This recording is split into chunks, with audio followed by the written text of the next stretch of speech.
Paz do Senhor, meus irmãos e irmãs. Vamos abrir nossa Bíblia no Salmos de número 139. Ou abre a Bíblia, ou celular, ou tablet.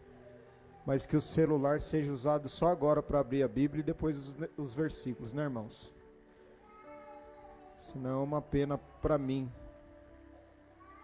Salmo 139, versos de número 1 até o verso de número 18. Senhor, Tu me sondaste e me conheces. Tu conheces o meu assentar e o meu levantar. De longe entendes o meu pensamento. Cercas o meu andar e o meu deitar. E conhece todos os meus caminhos. Sem que haja uma palavra na minha língua, eis que, ó Senhor, tudo conheces. Tu me cercastes em volta e puseste sobre mim a tua mão. Tal ciência é para mim maravilhosíssima, tão alta que não a posso atingir. Para onde me irei do teu espírito? Ou para onde fugirei da tua face? Se subir ao céu, tu aí estás. Se fizer no céu a minha cama, eis que tu ali estás também. Se tomar as asas da alva, se habitar nas extremidades do mar, até ali a tua mão me guiará e a tua destra me susterá. Se disser de certo que as trevas me encobrirão, então a noite será luz à roda de mim. Nem ainda as trevas me escondem de ti, mas a noite resplandece como o dia. As trevas e a luz são para ti a mesma coisa. Pois possuíste o meu interior, entreteceste-me no ventre de minha mãe. Eu te louvarei, porque de um modo terrível e tão maravilhoso fui formado. Maravilhosas são as tuas obras, e a minha alma o sabe muito bem. Os meus ossos não te foram encobertos, quando no oculto fui formado e entretecido como nas profundezas da terra. Os teus olhos viram o meu corpo ainda informe, e no teu livro todas estas coisas foram escritas, as quais iam sendo dia a dia formadas, quando nem ainda uma delas havia. E quão preciosos são para mim, ó Deus, os teus pensamentos. Quão grande é a soma deles. Se os contasse, seriam em maior número do que a areia. Quando acordo, ainda estou contigo. Amém? Pode, por favor, sentar, meus irmãos. Nós pretendemos até na semana que vem terminar esse assunto, né? Acho que nós já estamos falando um bom tempo sobre ele. Mas antes eu queria contar um testemunho aqui. No domingo passado, uma criança aqui da igreja, durante o culto, ela viu alguma coisa. E ela chegou na sua casa e falou para os seus pais. E aí eu fui informado e eu vou passar para a igreja. Ela falou que viu um homem andando na igreja, e esse homem estava com a mão machucada. E aí foi perguntado para ela onde que era a mão, onde que era machucada. Ela dizia que era na mão, e que precisava levar esse homem para o médico, porque ele estava dodói. E ficou insistindo, batendo nessa tecla aí. Até e ficou. E aí a mãe perguntou para as irmãs que estavam na sala se foi comentado alguma coisa sobre Jesus, sobre alguma coisa sobre a crucificação, enfim, alguma coisa nesse sentido. Diz que não, que lá na sala não foi tocado sobre esse assunto. Então ficou isso, e eu não pude, dar uma resposta clara, porque nem eu sei o que isso significa de verdade. O que eu acredito, e isso conversando com outro pastor, e aí a gente começa a pensar um pouco mais, né?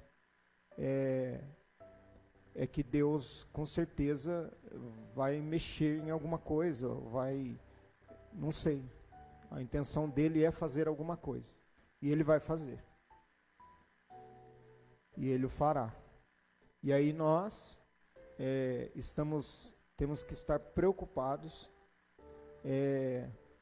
e orando, né? Para que nenhum de nós sejamos pegos de surpresa.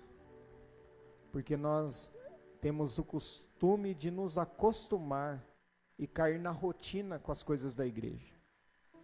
E a gente vai levando as coisas às vezes na banguela e achando que pode ser assim. A gente se acostuma com o ensino, a gente se acostuma com a pregação, a gente se acostuma de vir aos cultos, a gente se acostuma de vir aqui cantar, a gente se acostuma de vir aqui pregar, tudo nós entramos na igreja, não damos a mínima para a palavra que foi pregada às vezes, não é? Mas Jesus, ele está vendo tudo. Não há nada que passa despercebido dos olhos dele. Então, eu queria que você pensasse um pouquinho comigo e ficasse um pouquinho mais inquietado com isso, que o que isso quer dizer? Qual é a mensagem? Porque criança não inventa. Elas, quando elas falam uma coisa, elas ficam batendo na tecla. Não sei nem se eu posso falar quem é a criança. Posso? O pai falou que pode, então posso. É o Benjamin. Então a criança ela não inventa, ela não fica inventando e criando as coisas. Se ela fala é porque realmente ela viu. Então eu quero aproveitar que é uma época em que nós estamos fazendo tantas reflexões. Eu acho que é mais uma para nós fazermos. Mais uma para a gente pensar. Se a gente não está nos acostumando em prestar um culto meia boca, achando que Jesus não está vendo. E tratando coisas que não tem nada a ver com o culto, no meio do culto. Há uma coisa que eu sempre gosto de falar para a igreja, e tem uma coisa que me causa muita indignação, e eu peço, o Marcos sabe disso, que eu peço para de vez em quando dar uma saída no corredor da igreja e procurar ver se tem alguém lá fora e pedir por favor para que entre. Porque esses cultos, fora o culto, eles tendem a desviar pessoas. Piorou se alguém sair daqui do culto e for tratar de assuntos na sala, aí pronto. Porque, irmãos, é assim, nós temos um tempo aqui para o nosso culto, que é 1h30. Para a palavra, nós temos, acho que vamos ter uns 40 minutos talvez. Ou seja, esse tempo é o tempo que nós estamos dedicando para Deus, a nossa mente. E não basta estar metade de mim aqui. Vocês pensam que eu não oro para não vir aqui pregar? Eu oro sim. Eu estou sendo... É uma conversa pastoral com a igreja. Eu peço a Deus para que eu não suba aqui. Não suba aí, eu não estou sendo hipócrita. Eu, como Celso, homem, desejaria não subir. Não abrir esse tablet. Porque eu sei que quando eu abro a Bíblia e quando eu prego, cada vez que eu prego, eu estou acumulando sobre mim a responsabilidade de estar conhecendo mais um pouco. E a Bíblia diz que nenhum de vós queiram ser mestres, porque para vocês o juízo será mais duro. Então talvez para você que está sentado aí, eu acredito que numa quarta-feira não, né? Quarta-feira é bom conversar com os irmãos, porque a gente está conversando com irmãos que amam a palavra, e os irmãos são maduros, amém? E eu fico feliz por isso. Vocês pensam, eu tenho gratidão sim, irmãos. Tenho gratidão sim. Muito obrigado por você ter vindo. E eu estou dizendo isso, né, não tenho receio de dizer isso numa quarta-feira, porque às vezes a pessoa senta aí, né, e fala assim, bom, o pastor vai ensinar, mas ela não sabe o que eu passo para ensinar. A pessoa não tem noção do tamanho da luta e da guerra que é para ensinar a palavra de Deus. Tanto que você pode observar que eu vou hoje dar parabéns pela primeira vez. Isso não é para servir como um estímulo, né? Mas minha vontade era que todos pregassem, mas eu vou dar parabéns para você que foge do púlpito. Pela primeira vez eu vou fazer isso. Sabe por quê? Porque você entende. Você entende, a sua ficha já caiu do tamanho da responsabilidade que é vir aqui. Por isso que você é uma das pessoas que sequer mexe no celular enquanto eu estou pregando. Porque você sabe que ter um pastor que ensina a palavra de Deus é de Deus. Porque pode chegar um dia em que nós não teremos um pastor que ensine a palavra. E aí, nostalgia não presta muito não. Saudosismo não presta muito não. Eu preguei uma mensagem aqui uma vez, que é a Sociedade das Homenagens Póstumas. Que nós somos a sociedade que homenageia aqueles que morrem ou aqueles que vão embora, né? Festa para os que vão embora e homenagem para os que já morreram. O tempo de homenagear, o tempo de dizer uma palavra de incentivo é agora, depois não presta para mais nada, irmãos. Não serve para mais nada. Então eu quero trazer esse momento de reflexão, uma vez que nós estamos falando sobre os atributos de Deus, né, e nós aprendemos lá no primeiro dia que os atributos de Deus descrevem quem Deus é, e nós falamos que Deus é vivo, e para quem não acredita que Deus é vivo, eu acho que vai passar a acreditar, né? Ou para quem entra na igreja e acha que Deus não está vendo nada, Deus está vendo tudo, e está sabendo de tudo. E eu fico mais preocupado ainda como pastor, de verdade, sabe com o quê? Se Jesus voltar no meio de um culto, durante um culto, o que será de nós, irmãos? Se Jesus retornar no meio de um culto, o que será de nós? Examine somente o seu coração agora, nesse momento. O que será de você? Porque nós rimos com a possibilidade do inferno. Olha que coisa. Mas o inferno é real. Nós rimos com a possibilidade de perecermos, mas perecimento eterno é real. A Bíblia não brinca acerca disso. Por isso que somente a palavra de Deus, ela é poderosa para nos mudar. E por isso que um pastor se cansa, por isso que um pregador se cansa, porque você fala assim, meu Deus, mas será que as pessoas estão tendo realmente consciência de quem é Deus? De quem é o Senhor? Porque não há aqui que se falar em idade. Eu sou muito novo para conhecer a Deus, eu sou muito nova para conhecer a Deus, eu nem estou na maioridade ainda, eu não preciso conhecer a Deus, eu vou empurrando com a barriga. Olha, eu acho que chega um momento na nossa vida que nós precisamos parar de brincar com aquilo que é eterno, com aquilo que é sério. E Deus é sério, a palavra dele é séria. Nenhuma palavra dita aqui e lida é jogada para o vento. Eu não estou jogando para o vento, eu estou falando para pessoas e para mim mesmo em primeiro lugar. Então nós precisamos pensar nessas semanas que nós estamos estudando sobre os atributos de Deus. E eu acho que já deve ser, eu acho que nós já estamos lá pela 9ª, eu acredito. Pelo que eu vi esses dias, a irmã colocou lá no YouTube, a Misaele colocou no YouTube, a 7ª, um dia lá. Eu acho que nós estamos partindo para a 9ª semana falando sobre os atributos de Deus, 9ª ou 10ª. Quer dizer, já deu para a gente saber mais ou menos, não é? uma vez que os atributos descrevem quem Deus é, já deu para a gente saber que a gente não está com um Deus de brincadeira. Com um Deus que passa a mão na nossa cabeça quando nós pecamos.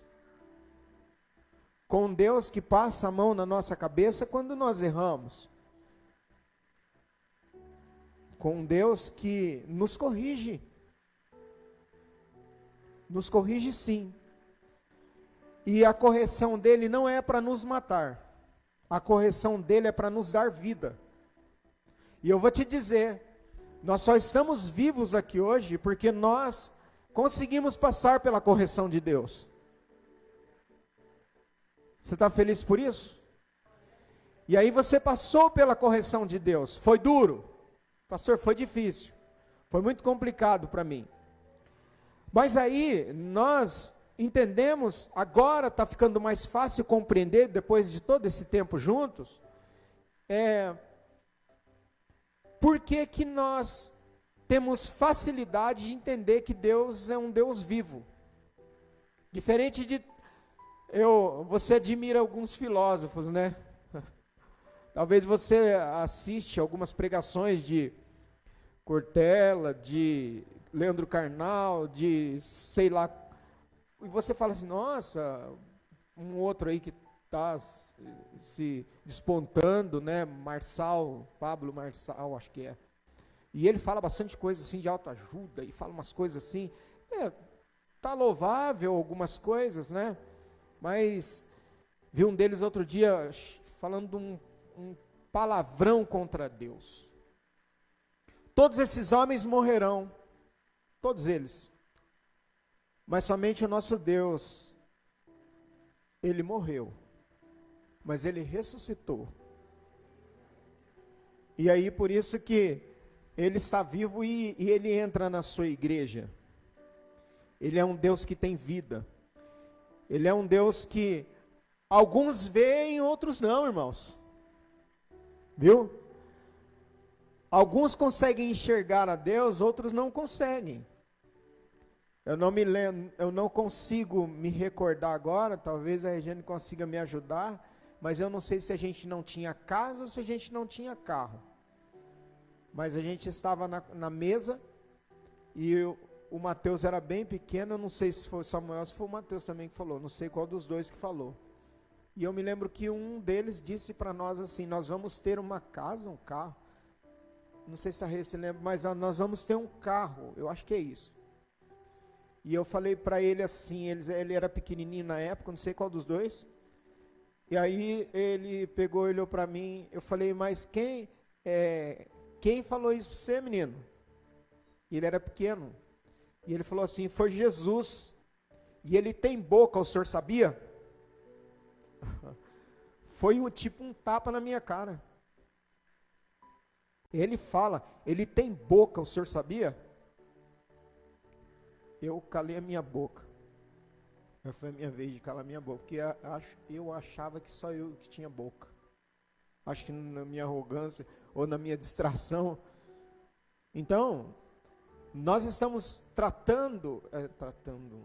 nós estamos sendo tratados por um Deus que tem vida, que tem espiritualidade, que tem personalidade, que tem vontade, que tem razão, que tem intelecto. Eu só vou citar um Deus que tem emoções e sensibilidade, um Deus que é infinito e perfeito, não há erros em Deus, um Deus que é eterno, um Deus que é imenso, que é onipresente, um Deus que é imutável. E aí eu fiquei voltando aqui só um pouquinho nessa imutabilidade de Deus, né? E a base da imutabilidade de Deus que nós comentamos aqui é eternidade, autoexistência, perfeição e simplicidade. Irmãos, Deus não é complexo. Deus, ele é tão simples que ele se manifesta a crianças, ele se manifesta a pessoas que não enxergam. Ele se manifesta a quem estiver com o coração preparado para que ele se manifeste. Ele é simples. É a base da sua imutabilidade. Deus não muda. Está chegando o Natal, né? Tem uma música, né? Está chegando o Natal, está chegando o Natal. E fica aí, e luzes, e gastança, e e um monte de coisas, e come, bebe, e parece que o mundo vai acabar, e compra, e não sei o quê, e compra roupa nova, especialmente para o dia do Natal, né? Vi esses dias uma brincadeirinha assim, do menino falou, dia 24 de dezembro, a roupa dele novinha assim, na cama assim, estendida assim, tênis, calça, camisa, e até boné, e ele deitado do lado assim, esperando só do dia 25 para vestir, para colocar a roupa nova. Então, são preparativos, estamos planejando, fazendo um monte de planos, uns para engordar, outros para emagrecer, outros para correr, outros para não sei o quê, e para namorar, para trabalhar. Só que Deus não está condicionado a dia 25 nem dia 31. Talvez nós estejamos nos esquecendo disso. Porque Deus não vai deixar de ser Deus dia 25. Então talvez você olhe e fale assim, essa época aqui é uma época triste para alguns, alegre para outros. Para alguns, essa época, esse vai ser. Hoje mesmo nós recebemos a notícia que o professor da nossa faculdade perdeu a esposa hoje. A esposa foi enterrada às 17 horas. Com 42 anos de idade, câncer. Como vai ser o Natal dele? Pastor. Como será o Natal? Não sei se tem filhos. Como será que vai ser o Natal deles? Mas Deus não é Deus do dia 25, nem do dia 31. Deus é Deus também desses dias. Mas Ele é Deus de eternidade a eternidade, pela sua imutabilidade. Então, eu vou te dar uma dica. Se talvez você está entristecido por conta de que no dia 24 não estará à mesa como estava no ano passado, não tem problema. Tem problema e não tem. Escolhe um dia de 2023 e faça uma festa. Sabe por quê?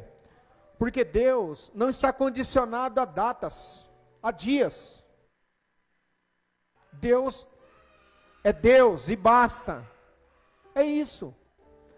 E por Ele ser imutável, significa assim, que daqui a pouco, se Ele assim permitir, nós estaremos aqui, fechando o ano, e eu olhando para vocês e dizendo assim, pais e irmãos, bem-vindo 2023, acabou a loucura, acabou a comilança, acabou tudo isso, e aí a vida segue, e aí nós precisamos seguir com quem?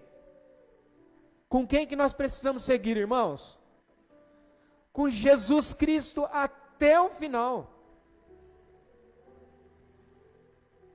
Que passe Natal, que passe Ano Novo, Deus é imutável. Expliquei que não significa imobilidade, Ele não está imóvel. Deus não está imóvel, viu? Deus, Ele anda. Deus, Ele te vê. Tinha uma das minhas crianças, hoje é dia de lembrar deles pequeno, tinha um dos meus meninos que olhava para mim, olhava para a gente na mesa e falava assim, para de me ver. Eu falava, como assim? Ele queria dizer assim, para de ficar olhando para mim, né? Para de me ver, pai. O nosso Deus é o Deus que vê. Ele te viu, Ele te vê. E Ele é hoje eu li essa frase aqui, nós precisamos entender que nós não somos, entenda, viu? Substantivos, mas nós somos verbos. Qual a diferença? Um substantivo pode indicar alguma coisa estática, banco, substantivo, impróprio, né? Celso, substantivo, próprio. Mas o verbo, andar, fazer, agir, Deus age, agindo Deus, quem impedirá? Deus, Ele faz, Deus, Ele ouve. Portanto, Ele não é um Deus imóvel. Imutabilidade implica em não arrependimento. Alguns versículos falam de Deus como se Ele se arrependesse, né? Mas Deus não se arrepende, mas vamos lá. Imutabilidade de Deus em sua natureza, em seus atributos, em seu conselho, a onisciência. A onisciência de Deus. Deus conhece o universo como ele existe, em sua própria ideia. anterior à sua existência, como uma realidade. Aqui o nosso tempo é finito, mas Deus, ele é infinito. Portanto, a sua onisciência é conhecer todas as coisas de uma forma inteira e única. O conhecimento de Deus também é inato e imediato. Ele bate o olho e vê, enxerga. Nós lemos o Salmo 139 aqui, e nós vimos que Deus nos conhece desde o ventre de nossa mãe. Ele sabia que você ia ter esse nome. Só que tem coisas que ele impede, tem coisas que ele não impede. Também não vai brigar com ele e falar assim, por que ele não me impediu de colocar esse nome? Tinha que aquela tia entrar no meio e falar que meu nome tinha que ser esse aqui? E dar essa ideia? Tinha que... Tem casos que até a enfermeira entrou no meio e ajudou a dar o nome. Tem casos que o pai foi lá por conta própria e colocou o nome sem comunicar a mãe. Quando chegou em casa estava registrado. Mas por que colocou esse nome, meu Deus do céu? E alguns ficam até bravos. Não me chama desse nome, pode me chamar só do primeiro, por favor. Eu conheci gente na igreja que era chamada de um nome, não vou falar aqui, mas a pessoa não era o nome dela. O nome dela era outro. Procurei no hall de membros, não encontrei o nome que tinha dado para ela. O nome dela era outro nome, porque ela não gostava do nome. Mas Deus nos conhecia desde o ventre da nossa mãe e sabia tudo. Não resulta de observação de um processo de raciocínio a onisciência de Deus. A onisciência de Deus, ele não fica nos observando para nos conhecer. Peraí, eu vou conhecer um pouquinho. Eu vou primeiro andar um pouquinho com ele, vou dar uma olhadinha nos céus para saber quem ele é, porque pode ser que ele vai dar uma pisada na bola. Não, o conhecimento de Deus é imediato. Ele nos fez. No ventre da nossa mãe, ele nos viu. É simultâneo. Não é sucessivo, pois Deus conhece as coisas de uma vez em sua totalidade, não de forma fragmentada. Aqui, presta atenção, forma fragmentada, em pedacinho. Bom, eu vou enganar a Deus. Hoje eu vou ser de um jeito e eu vou tentar enganar a Deus. Pastor, mas isso aí, quem que vai tentar enganar a Deus? Alguém que levanta a mão, canta, faz gesto, faz não sei o quê. E pode estar enganando a Deus e com ódio do outro. Só que Deus, ele não vê aquilo que está aparente apenas. Deus vê o que está no nosso coração, o que está oculto, o que está na nossa mente. Então o conhecimento dele, bom, eu vou disfarçar, porque na igreja eu chego e cumprimento, Pai do Senhor, em casa. Não, o conhecimento de Deus é simultâneo, não é sucessivo. Ele me conhece às avessas. Ele sabe quem eu sou. Por isso que, assim, eu quero falar para mim mesmo, a partir de mim. Se há alguma coisa na sua vida hoje, que você entrou aqui, ou na minha, que nos impede de conhecer melhor a Deus, só tem um caminho. E eu quero conhecê-lo. Só tem um caminho. É colocar a cabeça assim, sabe, debaixo do travesseiro, ou dobrar os joelhos e dizer assim, Deus, eu cansei de ser duas pessoas. Eu cansei de ser hipócrita, eu cansei de tentar disfarçar, eu cansei de mentir para mim mesmo. Eu sou uma pessoa que eu divido a pregação com o meu celular, eu sempre fui assim, eu nunca dei atenção para o Senhor, eu sou uma pessoa assim, eu sou desse jeito, e eu quero mudar. Ou então, irmão, eu, por experiência com igreja, já vi pessoas passarem a vida inteira não desejando mudar. Tá bom do jeito que está. Só que há um problema, porque Deus trata com o hipócrita. Deus trata com o mentiroso. A sua onisciência também, ela é completa. Deus não conhece apenas parcialmente, mas plenamente e consciente. ele conhece plenamente de forma consciente. E ele tem um conhecimento, que é um conhecimento chamado, dentro da teologia, de conhecimento necessário. Presta atenção nisso aqui, que isso aqui é muito importante. Conhecimento que Deus tem de si mesmo e de todas as coisas possíveis. Um conhecimento que repousa na consciência de sua onipotência. É chamado necessário porque não é determinado por uma razão da vontade divina. Por exemplo, o conhecimento do mal é um conhecimento necessário, porque não é da vontade de Deus que o mal lhe seja conhecido. Não sei se vocês estão me entendendo. O conhecimento necessário de Deus é um conhecimento que ele tem de determinada ação por sua própria vontade divina.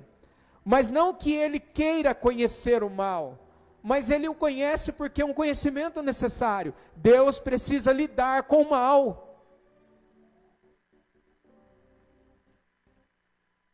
Por que que as coisas não dão certo na minha vida, meu Deus? Por que que é assim? Eu peço há tanto tempo. E por que será que a vida continua desse jeito? Vai e volta. E às vezes mais volta do que vai. Será que você não está brincando com Deus? E achando que Deus não está vendo? Deus me cura. Deus me ajuda. Por que que o Senhor não faz isso na minha vida? Mas eu te pergunto, será que você e eu estamos levando Deus a sério mesmo? A ponto de entender que o conhecimento de Deus a respeito do mal é um conhecimento que, na verdade, ele não gostaria de tê-lo, mas ele precisa tê-lo porque é necessário, porque ele precisa lidar com o mal. E assim como é um culto de ensino, sempre quando a gente fala isso é porque vai vir alguma coisa, né? Mas tem o que tem de pessoas que são maldosas. O que tem de pessoas que são maldosas, Deus não pode, nem quer ver o mal, mas o conhece.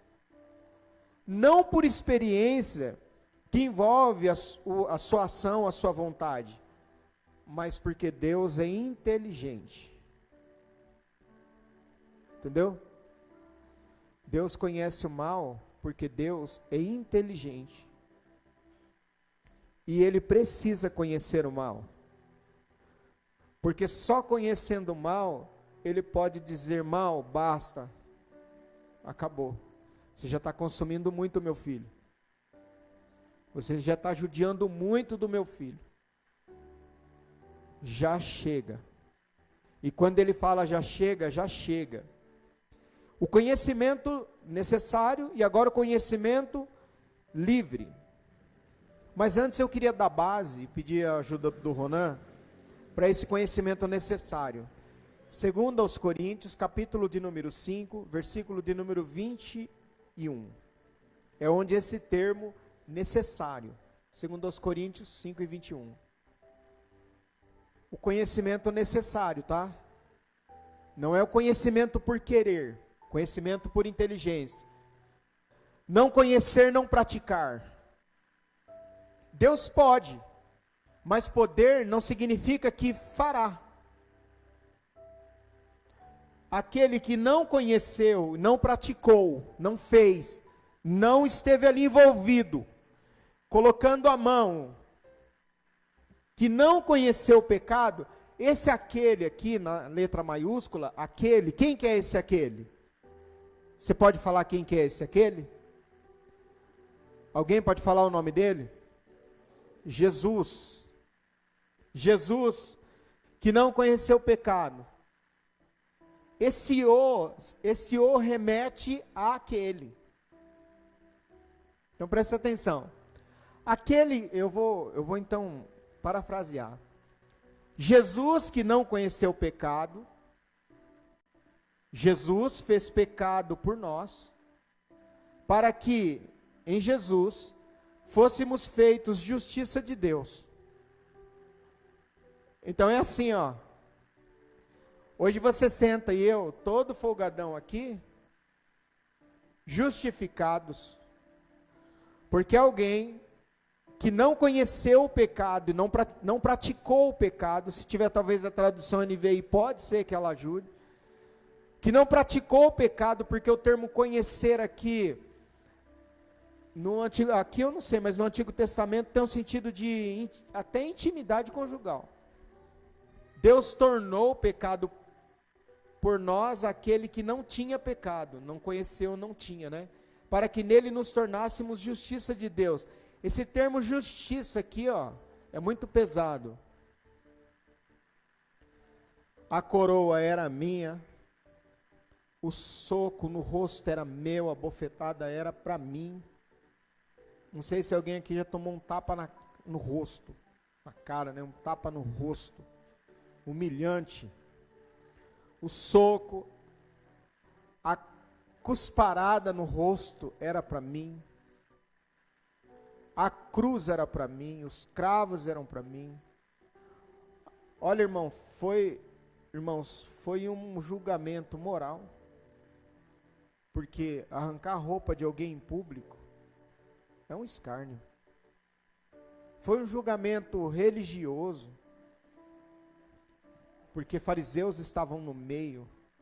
Foi um julgamento desonroso, bofetadas.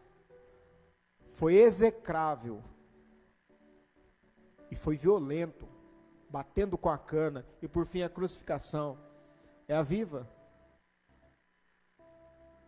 Porque Deus tomou a Cristo, que era sem pecado, e o encheu. Meu Deus do céu. Sabe aquele pecado que você olha e fala assim, eu tenho vergonha dele, porque se alguém descobrir, vão me xingar. Eu tenho vergonha desse pecado. Porque eu quero, assim, talvez falar uma coisa aqui que pode ser que com raríssimas exceções aqui, mas eu acredito que todos nós, hoje, por algum motivo, ou em algum momento, pecamos. Esse pecado que te envergonha, e que você quer tanto se livrar nele, a Bíblia diz que Jesus foi cheio dele. Tem pecados do passado que nos envergonham, que a gente nunca gostaria de ter cometido. Mas você já fez. Você não tem como voltar. Já foi. As pessoas podem olhar e nunca mais te perdoar por isso. Mas a Bíblia diz assim que então ele, em compensação, nos encheu com a virtude de... Aí me lembra um versículo que diz que nós fomos feitos participantes da natureza divina. Ou seja, a justiça de Cristo implantada em mim, implantada em nós. Mas é um conhecimento livre também. É aquele que Deus tem de todas as coisas reais, isto é, das coisas que existiram no passado, que existem no presente e existirão no futuro. É também chamado de conhecimento visiones, isto é, conhecimento de vista. Então Deus conhece, olha aqui, ó, o que aconteceu no passado, por isso que Ele te perdoou. Você não se sente perdoado? Por isso que Ele te perdoou. Porque Ele conhece o pecado do passado, o pecado do presente, ou seja, agora. Pode ser que esteja alguém aqui cometendo um pecado agora, de mente, na mente. E Ele conhece os pecados do futuro. É o conhecimento visiones, de visão. Aí nós temos a presciência de Deus. O que é a presciência de Deus? É o conhecimento prévio de Deus. É o conhecimento de antemão. Olha, irmãos, presta atenção numa coisa aqui, ó. Presta atenção. Talvez você esteja desesperado com uma enfermidade na tua casa. Presta atenção, só nisso aqui que eu vou te dizer. Deus já sabia.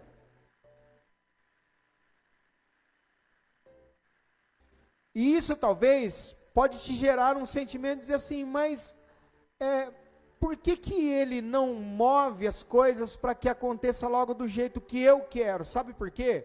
Porque as coisas não são do jeito que você quer, e nem do jeito que eu quero. As coisas são do jeito que ele quer. Mas pode ter certeza de uma coisa, pela sua presciência, eu vou te dar só para refrescar a sua memória. Você já deve ter seu filho caído, e você colocar a mão assim no dedo e falar assim, mas eu já sabia. Você já sabia mesmo. Porque ele não para, ou ela não para, então você já sabia. Você olha, você deu uma de presciente, né? Mas você foi presciente nesse sentido, porque você tem um histórico dele. Você sabe que vai cair mesmo. Daqui a pouco vai aparecer com a testa ralada. Mas a presciência de Deus é assim, Ele sabe exatamente o que vai acontecer com cada um de nós. O que vai acontecer na minha casa, o que vai acontecer na sua casa. Como Deus pode conhecer previamente as ações livres dos homens? A gente pergunta, né? Como que Deus pode conhecer a ação livre do homem? Bom, eu gostaria de pensar o seguinte, que a princípio não há nenhum homem livre. Como assim, pastor? Mas não tem ninguém livre? Não, porque ou você e eu, nós somos escravos de Cristo, ou nós somos... Alguém quer chutar? Escravos do pecado, do diabo. Não existe neutralidade. Eu não acredito numa coisa, eu não acredito noutra, eu não estou nem aí. É escravo do pecado. Do pecado da arrogância, do pecado da soberba. Portanto, como que Deus lida com isso? Deus decretou todas as coisas. Decretou com as suas causas e condições na exata ordem em que ocorrem. Portanto, sua presciência de coisas contingentes apoia-se em seu decreto. Deus não orientou o mal. Não. Mas o conheceu nas ações livres do homem. O decretou e conheceu o homem. O próprio Jesus disse assim, eu já sei o que vem do homem. Não precisa falar muita coisa não. Davi chegou a dizer assim, nas opções que ele recebeu, ele falou assim, caia eu na mão de Deus, não na mão do homem, porque Deus tem misericórdia, o homem... Se a gente olhar agora, para um minuto aqui, a gente está falando sobre os atributos de Deus. Para um segundo. Tenta olhar para dentro do teu coração. O que você encontra aí? Lixo. O que você consegue encontrar dentro do teu coração nesse momento? Dentro da tua mente nesse momento? Eu tenho uma notícia para te dar. Deus não quer que esteja aí. E nem aqui. Mas, como Deus pode tudo, Ele pode também não agir. Se Ele não quiser. E aí Ele dá parte da liberdade a mim, a você, mesmo conhecendo que aquilo... A Bíblia diz assim, que há caminho que aos olhos do homem parecem ser bons, mas no final são caminhos de morte. Mas Deus não sabia? Deus sabia. Deus decretou que isso acontecesse? Não. Escolhas. Porque a Bíblia diz que tudo que o homem semear, isso também ele. Mas para o lado bom, isso também é verdade. Porque se eu semear o bem, eu vou colher o quê? Ainda que demore. A Bíblia diz que há seu tempo. Ainda que demore. Portanto, nós precisamos entender que nós estamos servindo um Deus que tem um outro atributo, e esse é maravilhoso. Sabedoria. O que você tem que pedir para Deus todos os dias? É riqueza? Se quiser. É ganhar na loto, sei lá, ganhar em alguma coisa assim, é ter um montão de dinheiro. Há um atributo de Deus que Ele compartilha em parte comigo e com você. É a sabedoria. A sabedoria de Deus é a sua inteligência como manifestada na adaptação de meios e fins. Deus sempre busca os melhores fins e os melhores meios possíveis para a consecução dos seus propósitos. Irmãos, olha aqui, ó. Deixa eu dar um exemplo aqui para vocês. Eu não posso deixar passar batido esse exemplo. Para ficar fácil, você fala para mim, você olha para mim e fala assim: pastor, mas como assim que Deus pode usar os melhores fins e os melhores meios possíveis para a consecução dos seus propósitos? Ó, escuta aqui, presta atenção nisso aqui, ó. Isso aqui talvez seja esclarecedor para você. Talvez você olhe e fale assim: por que isso na minha vida? Porque os melhores fins e os melhores meios para os propósitos de Deus nem sempre significa que isso vai ser bom para mim e para você num primeiro momento. Às vezes, porque Deus quer fazer algo na nossa vida, Ele nos coloca na prensa. E Ele vai moldando a gente. E você fala assim: mas para quê? Por que eu estou sendo testado no meu limite?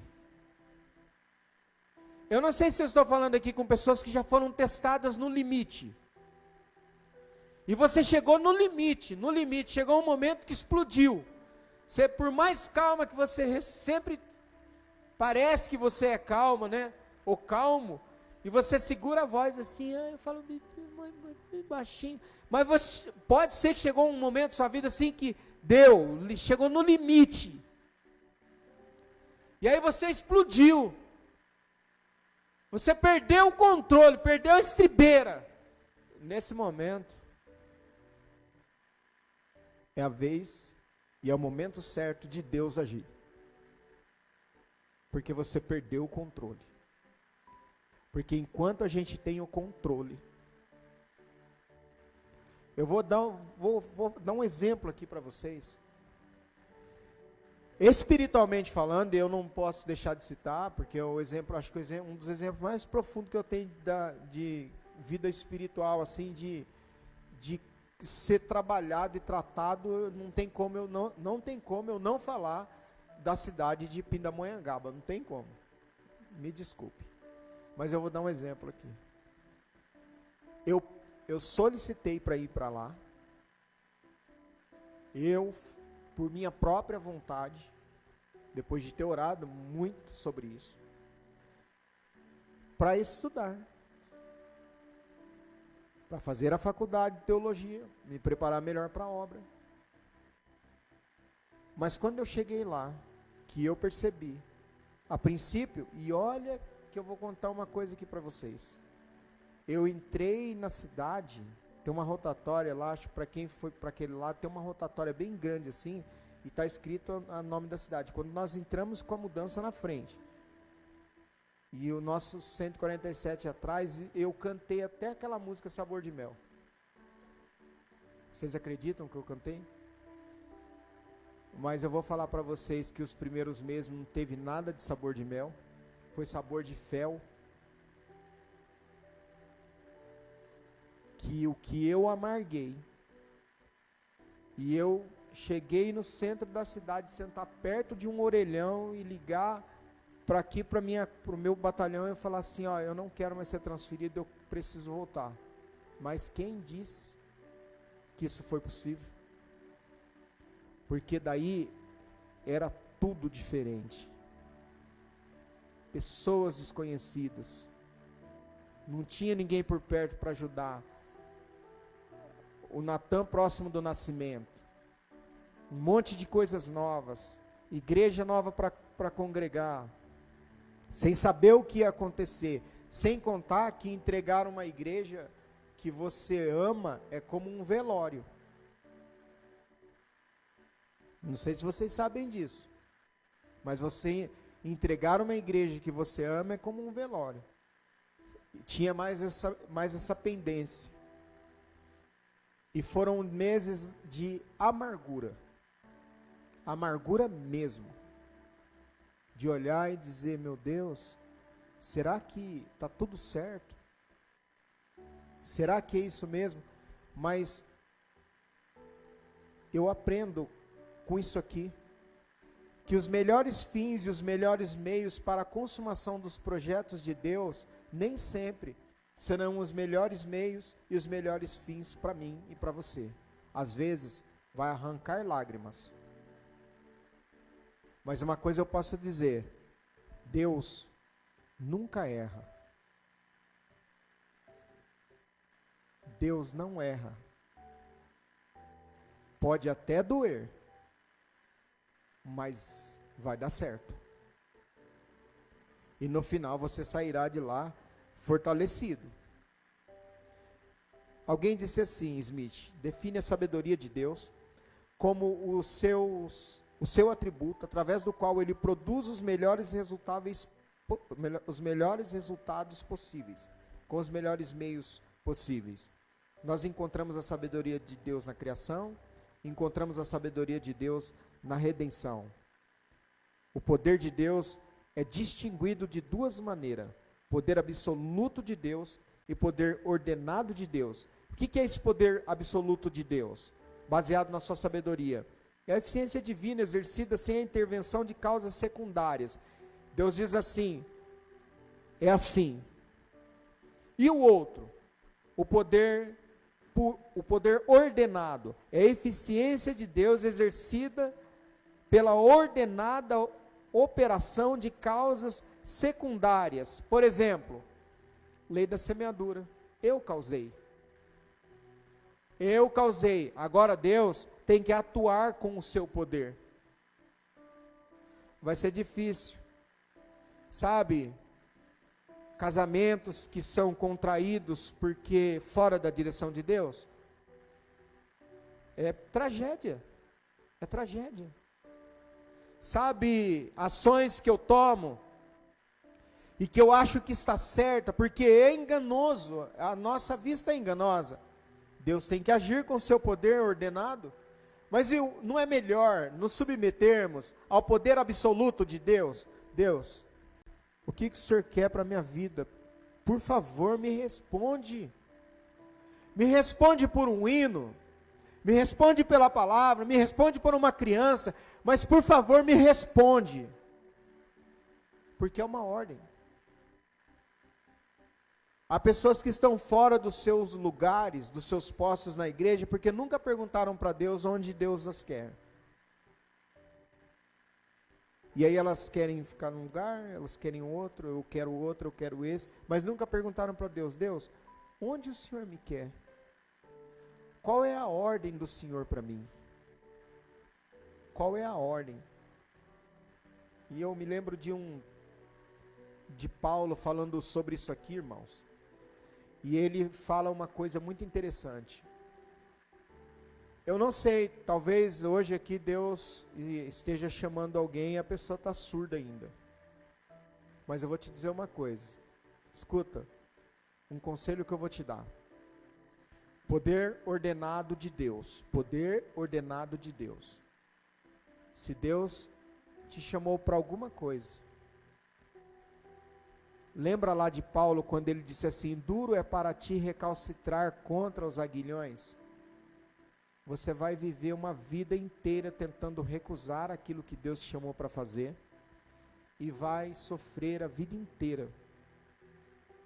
Porque aguilhão significa uma coisa que entra e que fica furando e causando dor. Quando você se lembra, você fala assim, meu Deus, eu estou fora da tua vontade. Porque Deus não pede. Deus não pede. Deus manda. E quando Ele manda, nós saímos daqui e fomos para outro lugar por uma ordem de Deus. Foi um mar de rosas? Não. Fomos testados além da nossa capacidade, a ponto de pensar que ia explodir, mas hoje eu entendo por quê. Hoje eu entendo que eu consigo resistir muito mais a algumas coisas do que no passado eu não conseguiria. Portanto, o poder ordenado de Deus é perfeito. É o simples, não simplório, exercício de sua vontade. Ele pode realizar tudo quanto está presente em sua vontade ou conselho. E óbvio, porém, que Deus pode realizar coisas que a sua vontade não desejou realizar. Desculpa, ele não pode, por exemplo, fazer com que o mal cesse, pelo menos por enquanto. Entretanto, há muitas coisas que Deus não pode fazer. Deus não pode mentir, Deus não pode pecar, Deus não pode negar-se a si mesmo. Não é contraditório? Parece contraditório. Poder e não poder. E eu quero encerrar com essa frase. Isto porque não há poder absoluto em Deus divorciado de sua perfeição. Deus é perfeito. Deus não é como eu, que